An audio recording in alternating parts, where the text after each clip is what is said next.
Speaking at the Peace and Democracy Party BDP Parliamentary Group meeting on Tuesday, 4th of February, the co-chair of BDP, Selahattin Demirtas, criticised the court's denial of suspected police officers in the trial of Ismail Korkmaz.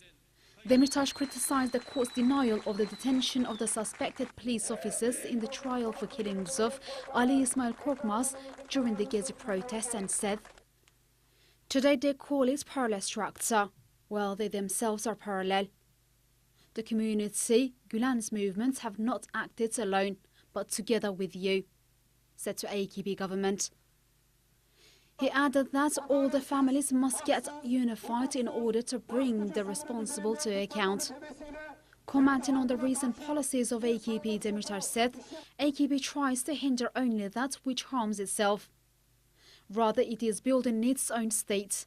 If you are not capable of drawing lessons from the history, try at least the contemporary examples. Look at Saddam, look at Al-Assad. They built stronger policy states than you did. Demirtas stated that Turkey was not without an alternative and the people of Turkey would give a lesson to AKP on 30th of March 2014 in the local elections. He added that the only way that has not yet been tried in Turkey was democracy, which is in fact currently exemplified in Rojava. He ironically said, on 30th of March, the whole society will teach a lesson to AKP. We will deliver its tickets on 30th of March and pay farewell to AKP in the first general elections. Demirtas also called on the governments to rule out the existing terror law and do not keep its article in the penal codes and to withdraw the regulation that brings censor on internet. Commenting on the economic developments, Demirtas called for reduction of working hours and added, in order to increase the employment, the working hours must be reduced without reducing the wages.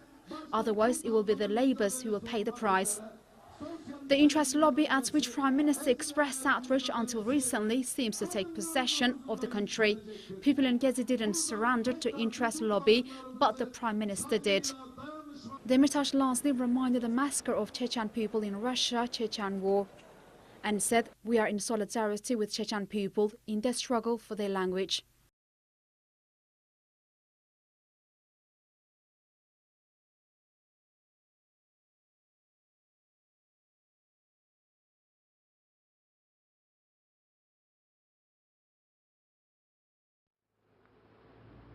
Turkish Parliament approved a controversial internet regulation which will further restrict access to the web. The new regulation of Internet Law Code includes the possibility of the President of Directorate of Telecommunication, TIB, the authority to take decision on its own initiative without waiting prosecutor's decision. Debate in the General Assembly on Law No. 5651, known as Code of Publication and Internet and Suppression of Crimes Committed by Means of Such Publication, began last month in Turkey. The Committee to Protect Journalists, CPJ, reacted the new regulation will further undermine freedom of the press. CPJ remarked that the new measures would allow the governments to block individuals' URLs, social media accounts or web pages could even be blocked without judicial review. In the absence of a court order, it is unclear what public records will show that censorship has occurred. A few of the currently banned websites in Turkey includes Vimeo, SoundCloud, Pastebin and Vagos. TV, which was published evidence of MPs' corruptions and suspected and Prime Minister's phone speeches with corruptors and barbarous businessmen.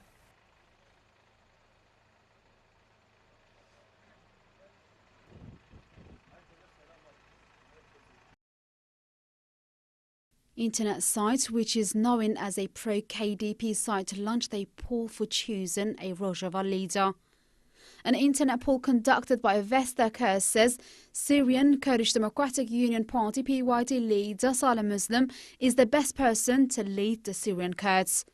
Affiliated with Kurdistan Region Prime Minister Necirvan Barzani, the analytic news base asked its reader to choose the most ideal person among 8 persons as Syrian Kurds leader. According to the poll, Muslim achieved 4,430 votes, of the whole 7,536 votes. The result of the poll is as follows. Saleh Muslim 4,430 votes. Salah Badr al-Din 1,562 votes. Hamid Haji Darwish 319 votes. Abdul Hakim Bashar 288 votes. Sheikh Ali 220 votes. Abdul Bessa Sieda 195 votes. Ibrahim Buru 135 votes. Mustafa Joma 42 votes. Norshaw 345 votes.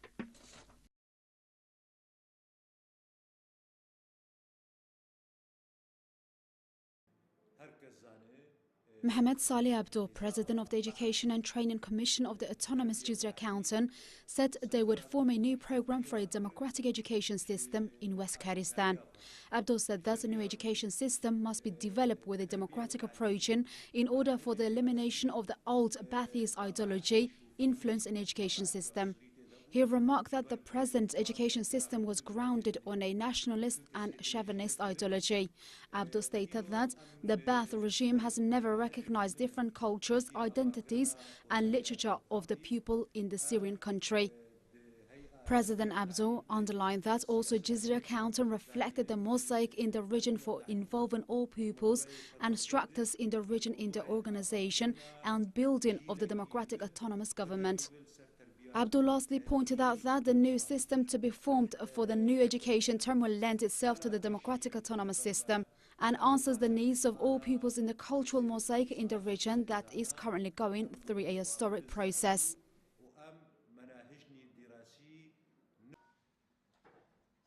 Crisis in ENKS, the Syrian Kurds National Assembly, is deepening. Kurdish Left Party announced its withdrawal from ENKS, announcing that ENKS is not acting in accordance to the interests of Kurdish people. Kurdish Left Party pointed ENKS participation to the Syrian opposition, who is fighting with the Kurds, as a reason of its withdrawal. Kurdish Left Party underlying that the importance of the establishment of ENKS at 26th of October 2011 also stated that nevertheless, shortly after the establishment of ENKS, some of the political parties within ENKS begin acting in cooperation and start doing negative things. They also wanted to take control of ENKS. According to the diplomatic sources, Kurdish Left Party's statement of some parties implies Hewla supported El Parti, Azadi Party and Yekiti. These political parties established a network called Political Union and also ranked among Syrian opposition. During an interview with Al Jazeera on 26th of January, El Parti's leader Abdul Hakim Bashar claimed that establishment of the democratic autonomy in Kurdistan is a declaration of war and expressed his opposition to this administration clearly. In June 2013, it was claimed that El Parti, led by Abdul Hakim Bashar, officials met with Al-Qaeda Syria's branch Al-Nusra. It was claimed that during these meetings it was decided to support of El Parti in the region by Al-Nusra sources. It was also claimed that in return El Parti will support back Al-Nusra in the region over southern Kurdistan. According to the documents published by WikiLeaks in November 2009, Abdul Hakim al-Bashar was in secretly meeting with both Syrian and USA intelligence services. During an interview with Hurriyet on 3rd of August 2012, Abdul Hakim Bashar said, "Following the fall of Assad, when we have the control and we will not let PKK stay in Syria, our borders are not mountainous, so we will be able to control them easily." The co-presidency of KCK Executive Committee has called for people to mobilize before the upcoming Turkish local elections on March. And drawing attention to the critical juncture at which the peace process now stands and declaring that the election was an opportunity for genuine progress. Local elections are scheduled for March 30, 2014 and will take place throughout Turkey and North Kurdistan. According to the KCK's written statement, Turkey, together with developments in the region, is passing through an important and critical juncture. It would not be wrong to assess the current situation as caustic. Danger comes together with opportunity. The KCK also stated that the election carried special importance for Kurds and Kurdistan, declaring there is a possibility, together with the struggle and the will of the revolutionary democratic left and socialist forces within Kurdistan and Turkey, to turn the current situation into a chance for real freedom for our peoples and the complete democratization of Turkey. The BDP's mayoral candidates are visiting villages in Amets, Sert, Urfa, Mush and Mardin as part of their local election campaign. At a meeting in the villages, the BDP candidates were told that no other parties had yet visited the villages and that they were happy with the roads and modern houses that had been built for them by the BDP's municipalities. We are doing what we can to provide all necessary services. We are aware of our shortcomings and will do our best to resolve those as soon as possible. The 21st century is a significant period in the Kurdish freedom struggle. We have seen this clearly with Rojava. As Kurds, we will become stronger by consolidating our freedom and unity. BDP co-candidates and candidates went from house to house in the villages to meet women in villages and listen to their problems. Women candidates said that they would act together with the women in the local elections of 30th of March and said they will beautify with our languages, colors and cultures.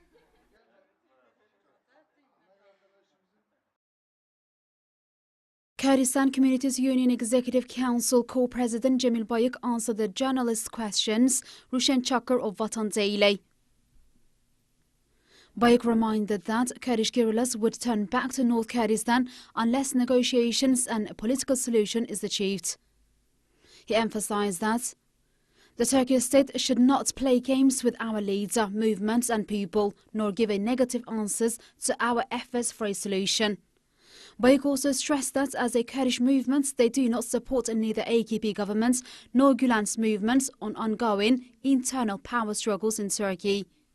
Bayık lastly underlined that now that the public also wants a solution, who is it that doesn't? It is the AKP government and Erdogan himself. Who but him is preventing the achievements of a solution? Of course, there are also some international powers that do not want Kurdish questions resolutions, which goes contrary to their interests.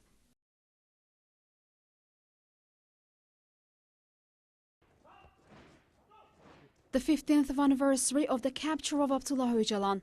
On 15th of February 1999, Kurdish leader Abdullah Öcalan was captured in Kenya by Turkish special agents acting in connection with CIA and Mossad, while en route from the Greek embassy to Nairobi airport. Kurdistan People's Initiative called to demonstrate on February 15th. Kurdistan People's Initiative has released a statement to mark the 15th anniversary of the international conspiracy against Kurdish leader Abdullah Öcalan on 15th of February.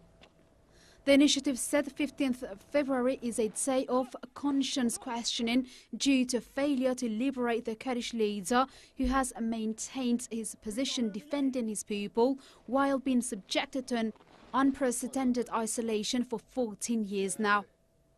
The initiative remarked that this year's 15th February should be turned to a day of ending this shame, changing darkness into daylight and revealing consciences. The initiative underlined and called on all Kurdish people to enhance the uprising process as of today until 4th of April under the slogan "Freedom for the Leader." The mass demo will take place on 15th of February in Strasbourg, France.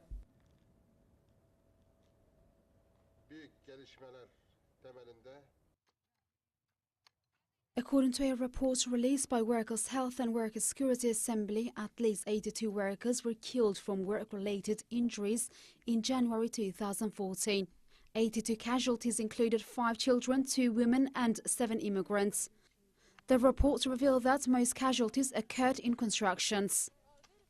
21 injuries in constructions, 12 in transportation, 10 in municipality and 10 in forest sectors. 5 children aged of 6, 13, 17 were killed on the job in January. Yücel Arı 6 was run over by a minivan as he and his brother were collecting paper waste to support their families in Bursa province. Ibrahim Bozkurt, 13, on 8th grader, was collecting junk in order to support his family and finance his education in Cizre Şırnak province. He drowned in a construction pool in the basement of a building. Serdar Özdemir, 17, a coach steward, died of a traffic accident in Kızılhamam, Ankara.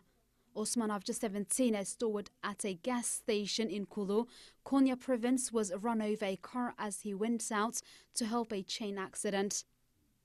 The report also urged Labour and Social Security Ministry as well as Family and Social Policies Ministry to take measures against child labour, implement reforms to protect children and ban child labour.